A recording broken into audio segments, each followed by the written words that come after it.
All Indiana Politics is your premier source for Indiana politics, focusing on issues that matter to you. I still want us to be the best in the Midwest. We can't afford another lockdown. Give the citizens of this country the relief they need. Education in the state of Indiana remains priority number one. In-depth, nonpartisan coverage. We don't know exactly where the economy will be in January. People are worried with good reason. Exclusive interviews with Indiana's political leaders. We have the resources here in the state of Indiana to care for those who are in need. Expert analysis on critical legislation. We need to reform those laws. This recovery is going to take some time. We've got to anticipate that there'll be a budget shortfall. From Wish TV, this is All Indiana Politics Podcast on the All Indiana Podcast Network.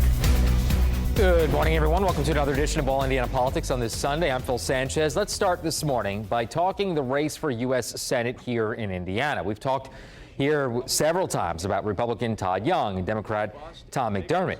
But there's a third name on the ballot, Libertarian James Sceniak. He grew up in northern Indiana, has degrees from Ivy Tech and Bethel College, and works as a behavior therapist with children with autism.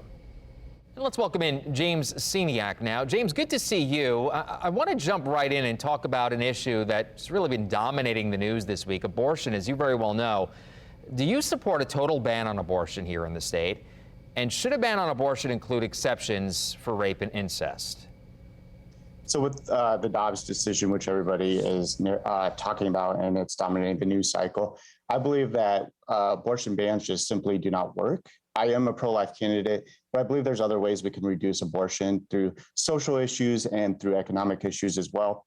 And really, if we want to get to the heart of the issue when it comes to abortion, I believe that a ban simply will not save as many lives as addressing the heart of it, which again is economic issues, making sure people have proper medical care, especially women, and understand what decisions they're making when they're making them. So there's many ways to reduce abortion, but bans are not necessary.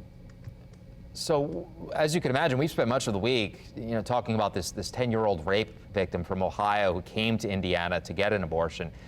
Do you believe that the law should require her to carry that pregnancy to term? Just judging by your last answer, I would assume no. No, I mean, when we look at medical issues, I don't believe that politicians should even try to act as physicians. And I can't know the implications on that woman, or in this case, girl's decisions and what her background is and what medically she needs. So why is Washington trying to make these decisions for individuals? And that's where I come from. I know that my scope of practice is not in OBGYN or women's issues. So I don't think that politicians should be making these decisions for women. You said Washington, but do you believe individual states should be able to make that decision? No, I think when we look at Indiana and when we look at states around the U.S., we'll see different states take different steps, different areas with this. But I think Indiana really needs to address some issues when they look at whatever bill they're going to pass, and whether that be, exceptions for rape or incest or medical issues. The problem is when we see and look at places like Ohio or maybe even Arizona, how restrictive they become, women's lives are very much at risk if they have to carry some of these pregnancies. So really, if we're trying to save lives, we have to address this not just from abortions, but we have to look at it from all angles. Yeah. And then also how intrusive it is to women.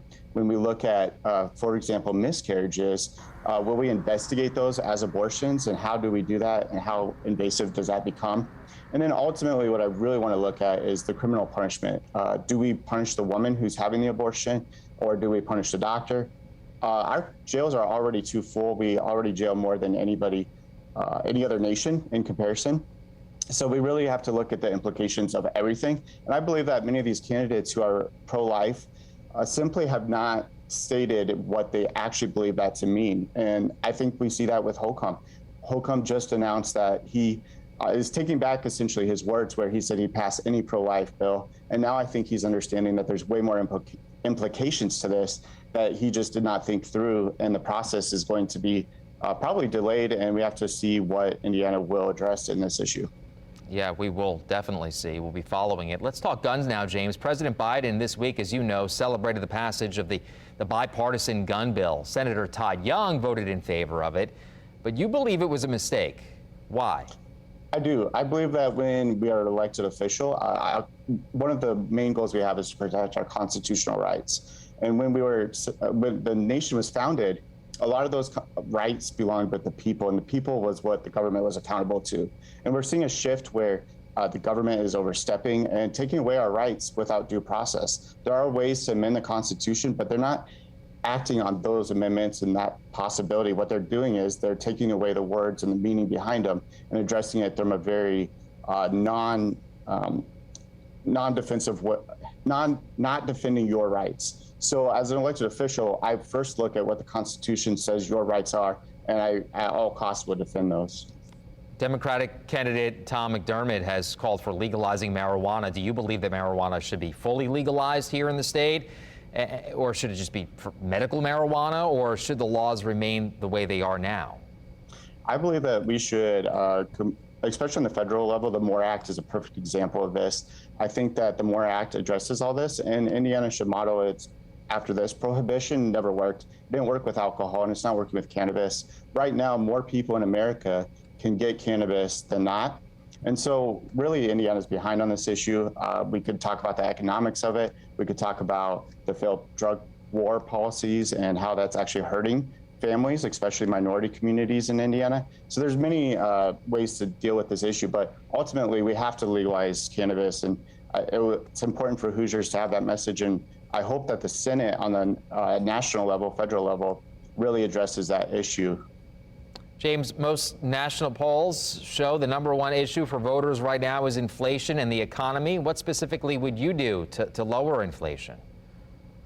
So fiscal sanity is one of the #1 reasons I'm running. And Todd Young is very weak on this issue. He likes to address this issue as if he's strong on it, but he's had 12 years of crazy spending, outspending Bernie Sanders, in fact. So when we talk about fiscal sanity, the #1 thing I want to look at is deficit spending. And basically, how do we balance a budget on a national level? And that's what we really have to look at. What's hurting us is a 9% inflation rate. And when we look at how much the Fed is printing and the lack of accountability there, we definitely have to address this now so that future generations have the economic opportunity, and we can ensure that they have the same innovation and opportunities that past generations had. James, one last question before I let you go, and I appreciate you taking some time. In this Senate race, can you actually win? I can. I'm on the ballot, just like the Republican and the Democrat. And I think Hoosiers are really ready for a different message, a fresh message. And right now, what we see is on the Republican side, someone who wants more and more government, who's outspending Democrats, and who's for gun control. And then on the Democrat side, we see someone who's against free speech. We see someone who has failed policies in Hammond. And really, we have to address this. And Hoosiers are ready for another voice. When 60% don't even come to the polls and vote, that's an issue. So they want other options on their ballots. And I'm here to give them that option. And I'm just as viable as the other two candidates. James Sceniak, the Libertarian candidate for the Senate, thank you so much for taking some time today, sir. Yeah, thank you. Appreciate it. All right, coming up, Indiana's best political team joins the debate over abortion here in Indiana and the Attorney General's investigation of an Indianapolis abortion doctor.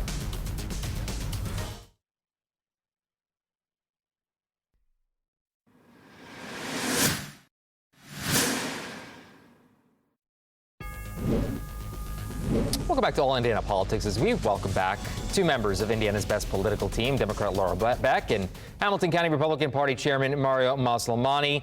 Guys, good to see you. Happy Sunday. So we need to talk about everything that's happened this week in the case of that 10-year-old rape victim from Ohio who came to Indiana to get an abortion. For the folks at home who maybe aren't aware of the story, we want to kind of walk them through before we get to you. Wednesday, we learned a suspect had been charged. Police say he confessed to the attack. Thursday, Attorney General Todd Rokita confirms his office is investigating the doctor for possible criminal and professional violations.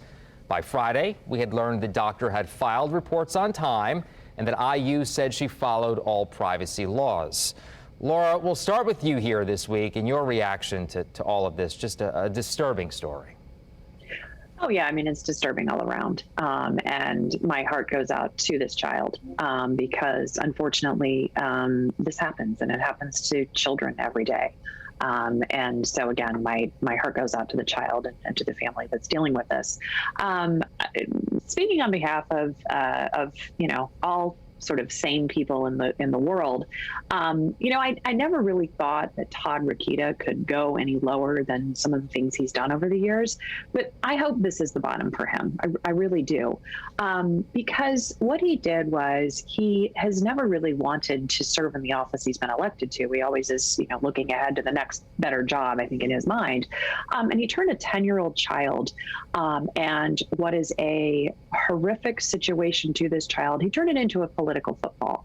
And I think ultimately what he's going to end up doing is he's going to end up hurting the cause of the folks who are putting forward anti-abortion legislation, especially in Indiana, because Jim Bopp came out. His comments didn't help at all. So for the Attorney General of the state of Indiana to make just false allegations, not having all the information, it's really a dereliction of duty, and frankly, he should be disciplined for this. Yeah, Mario, I mean, it wasn't a good week for Rokita. I mean, is this investigation backfiring, in your opinion? We're almost, to Laura's point, we're almost certain that he's going to, seek a higher office in the next 2 years. Politically speaking, this not good. I think that what Todd Rokita should have done was maybe speak on the fact of illegal immigration, because the individual that raped this poor little girl was an illegal immigrant. I think that, it might have been better suited to get that information regarding the doctor, and if they had followed the notifications and the proper disclosures prior to speaking on this issue. Now, does he have authority to investigate this doctor? Yes. Does he have the authority to bring possible charges or licensing issues against her? Yes. Should he have waited till he had all the facts? Right. More than likely before he spoke. That's what I was going to ask you, Mario, was the timing on all of this. Timing is everything, and the timing in this wasn't great. I think that he should have, instead of speaking about, possible investigations of this doctor, I think instead he should have talked about the illegal immigration issues in this country. The fact that people are able to come into this country, people that are being deported out of this country and then coming back in. As a criminal defense attorney, I have represented individuals that have been deported and are back within a month or two. And so instead of talking about abortion in this case, he should have spoken about illegal immigration and how our borders are not secure and people are able to come in and do such heinous crimes as rape this poor little girl. And so instead of talking about abortion, he should have been talking about illegal immigration. In regards to this issue, I think that he probably should have waited, and I'm not sure if the investigation is over, but before speaking about this issue, I think that he should have probably gotten all the facts and the evidence before he stated that he was bringing an investigation against this doctor. And both of you know that this is all happening as Republican lawmakers try to draft an abortion ban here in the state of Indiana. Does this, Laura, make it more likely that GOP leaders will want to include some type of exceptions, in your opinion? I don't know the answer to that question. I think the GOP lawmakers are getting a lot of pressure from the National Right to Life folks, especially with Jim Bopp, their attorney, putting out model legislation ahead of time, because that really says, okay, folks, this is where you need to be. But I also think that these legislators are also looking at the court of public opinion here, and public opinion is not on their side for a total abortion ban, and we all know that. And I think what Todd Rokita did in his incredibly incoherent and inartful way is that he essentially made that cause for a full ban incredibly hard. And I think it's going to continue to snowball and to get more attention in that. And frankly, right now, if I'm a Republican, I want to be talking about inflation. I want to be talking about gas prices. I don't want to be talking about not having exceptions for a 10-year-old child who is raped and has an abortion. I don't want to be talking about going after doctors. Right. I don't want to be going after doctors in large health systems. So he actually is putting them in a really uncomfortable position right now, and it's one that they don't want to be in. So Mario, does what he did make it harder for a full ban? I don't think so. And I think the problem with this is, and I've been doing some research, looking at some of the polling, knowing the fact that I will be on here on Sunday, that I looked at the fact that this is not going to be an easy issue for Republicans, but it's not going to be an easy issue for Democrats either. I don't think that all Democrats are in favor of abortion without any restrictions or limitations. I don't believe that they're for a 22-week ban. And I think that no one in this discussion or debate, no matter what law is passed, is going to be happy. I don't believe Republicans will be happy, and I don't believe Democrats will be either. I don't think that there's a clear, specific side in which all Republicans or all Democrats are for. I do believe that the only way that Republicans are going to agree or not get the flack from the National Right to Life is for a clear ban. You know, Phil, when any Republican runs for office, especially in the state house, you know what, Mario? Get the Right to Life endorsement. Yeah. And they have filed questionnaires and answered questionnaires that have put their policies and have gotten money and gotten the vote in support of Right to Life. Okay. Now, if they do not do what they have said they are going to do, that's going to come back to hurt them in primaries. We'll leave that right there. Laura, Mario, stay with us. When we come back, we're talking Donald Trump, the January 6th committee, and what could be an explosive hearing ahead.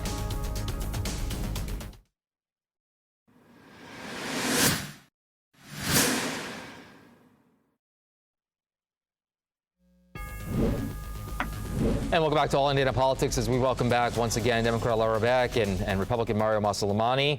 This week, you guys know, we should see the final scheduled hearing from the January 6th committee. The focus will be on what Donald Trump was doing on January 6th. Mario, we'll go to you this time. The committee is gonna be prime time again, as you know. Are they overplaying their hand here, or has the committee presented enough evidence to shake the allegation that it was a partisan effort from the beginning? Phil, I don't think people care. Come this upcoming November, no one's going to care. Looking at polling, most people are concerned about inflation. They're concerned about the cost of goods and the cost of just living. And I don't think that people in November are going to care about the January 6th, nor are they going to care about truly even abortion. I think for the most part, it all depends on what are gas prices, how much is cost of living going to be, the heat that they have to pay this upcoming November and October. That's what people are most concerned about. And I think all the polling is showing that. And even when I was at the Hamilton County 4-H fair this afternoon, people, Republicans, Democrats, that seemed to be their main number one focus is the economy. And so I think as long as Republicans talk about the economy, that's going to be the number one issue. And January 6th, the hearings are going to be just kind of white noise, to be honest with you. Well, that being said, Laura, do Democrats need Merrick Garland, rather, to pursue criminal cases? Because there seems to be growing dissatisfaction, even anger for many Democrats over what they feel is kind of a lack of what the Justice Department should be doing, in their opinion. Yeah, and I can't really speak to what the Justice Department should or should not be doing. I mean, I've been watching the hearings myself, and they're quite riveting, and we're learning quite a bit. I also think that when you look at the numbers in terms of the prime time viewing, they're much higher. And so I think the committee has done a solid job with this. Going back to Mario's point about people not caring, the one person who's going to be talking about this, because he's going to announce that he's running for president probably after Labor Day, is Donald Trump. And so people may, when they go and vote on the midterm elections, they're going to be thinking about Donald Trump. Yeah, they might have high gas prices, but they're also going to be thinking about all of these different pieces because he cannot not have the attention on him. So I think he personally will be out there talking about this, which will continue to inflame it and keep it top of mind for people. I think that's a good point. I really do. Yeah, Laura, no doubt. Even if you were tuned out to the hearings, you're going to be tuned back in because he will be talking about it because he thinks that this was just a peaceful gathering of protesters. That being said, Mario, it does seem like he's going to make that early announcement, and polls do show that people in both parties want Donald Trump and Joe Biden to step aside in 2024. So, in your opinion, what should Donald Trump do? And I know what you're going to say about the current president, but what do you think Donald Trump should do here? Should he announce in Labor Day? I hope he waits till after November, because right now the way the economy is going, the way the mood of the people is in America. We just need to ride the red wave. The red wave is coming in November. We need to be talking about jobs, the economy, gas prices, inflation, mortgage rates. That's what we need to be talking about. Laura, 20 seconds. Close us out here. Donald Trump wants to talk about Donald Trump. And so he doesn't care about gas prices because he hasn't filled up a gas tank in probably 50 years. Donald Trump is going to talk about Donald Trump, and he wants to talk about January 6th. And so I think we should be prepared for that. We'll see what happens. Panel, always good to see you. Thank you. Have a good rest of your weekend. We'll be right back. Thank you.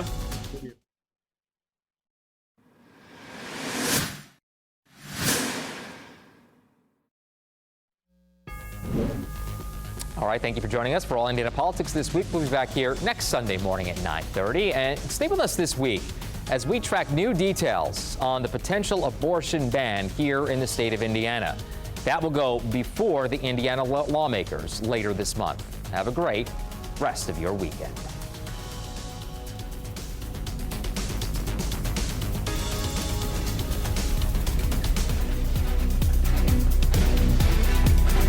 From Wish TV, this is All Indiana Politics Podcast on the All Indiana Podcast Network. Watch All Indiana Politics live Sunday mornings at 9:30 on Wish TV and at wishtv.com. Subscribe to this podcast and listen weekly here on the All Indiana Podcast Network. And be sure to discover even more great podcasts at allindianapodcastnetwork.com.